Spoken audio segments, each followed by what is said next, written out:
అందరికీ తెలిసిన ఇడ్లీ చూపిస్తున్నారు ఏంటి అనుకుంటున్నారా? మనం ఇడ్లీలు చేసుకున్నప్పుడు మిగిలితే వేస్ట్ అవ్వకుండా స్నాక్స్గా ఎలా చేసుకోవాలో చూద్దామా?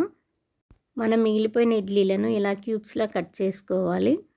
ఆ తర్వాత స్టవ్ పైన ప్యాన్ ఆర్ తవా ఉన్నాలో తవా కూడా పెట్టుకోవచ్చు.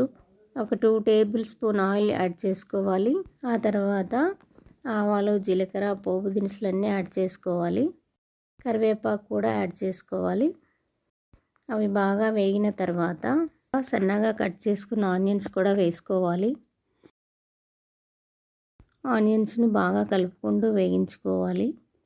బాగా వేగిన తర్వాత కొంచెం పసుపు వేసుకొని టేస్ట్కి తగ్గట్టుగా ఉప్పు, కారం యాడ్ చేసుకోవాలి. 1 టేబుల్ స్పూన్ ధనియా పొడి కూడా యాడ్ చేసుకోవాలి.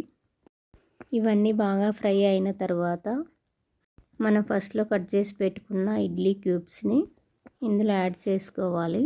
ఆ ఇడ్లీ క్యూబ్స్ని బాగా కలుపుకోవాలి. ఆ తర్వాత ఒక 5 మినిట్స్ లో ఫ్లేమ్లో ఫ్రై చేసుకోవాలి. అంతే, మన తవా ఇడ్లీ రెడీ. చూసారా? మిగిలిపోయిన ఇడ్లీ వేస్ట్ అవ్వకుండా చాలా సింపుల్గా ఒక డిష్ రెడీ అయిపోయింది కదా. ఇలా చేసి పెడితే పిల్లలు కూడా చాలా ఇష్టంగా తింటారు. ఇందులో కొంచెం గీ యాడ్ చేసుకుంటే టేస్ట్ చాలా బాగుంటుంది. మీరు కూడా ట్రై చేసి ఎలా ఉందో చెప్పండి.